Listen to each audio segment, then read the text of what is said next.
அதை போல ஆசை வாக்குறுதிகளை கொண்டு இந்த வாக்குகளை பெறுவதிலே காட்டுகின்ற அக்கறை, அப்போது காட்டுகின்ற கரிசனத்தை அதிகாரத்திற்கு வந்த பிறகு காட்டுவதில்லை என்பதைத்தான் இங்கே பாதிப்புகளை உணர்ந்த, பாதிப்புகளுக்கு தங்களை உட்படுத்திக் கொண்டிருக்கின்ற சமுதாய மக்கள் பேசுகின்றதிலிருந்து நாங்கள் தெரிந்து கொள்ள முடிகிறது.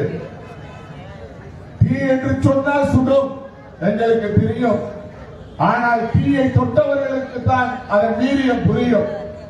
அதை போல இந்த மீனவ கிராமங்களிலே குடும்பத்தோடு எத்தனை துயரங்களை அனுபவித்துக் கொண்டு அந்த துயரத்தின் வழியிலிருந்து மீளாமல், சகோதரி அழகாக ஒன்று சொன்னார்கள், அது அழகாக என்று சொல்லக்கூடாது, குமுறலோடு சொன்னார்கள்.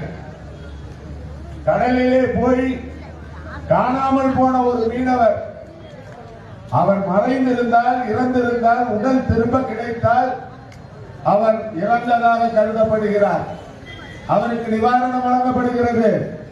ஆனால் அவர் என்ன ஆனார் என்றே தெரியாமல் இருந்தால் 7 ஆண்டுகள் அவர் இறந்து விட்டாரா இல்லையா என்பதை கூட இந்த அரசு ஒத்துக்கொள்ளக்கூடிய நிலை இல்லாத ஒரு நிலைதான் இங்கே நீடித்துக் கொண்டிருக்கிறது என்று சொன்னால்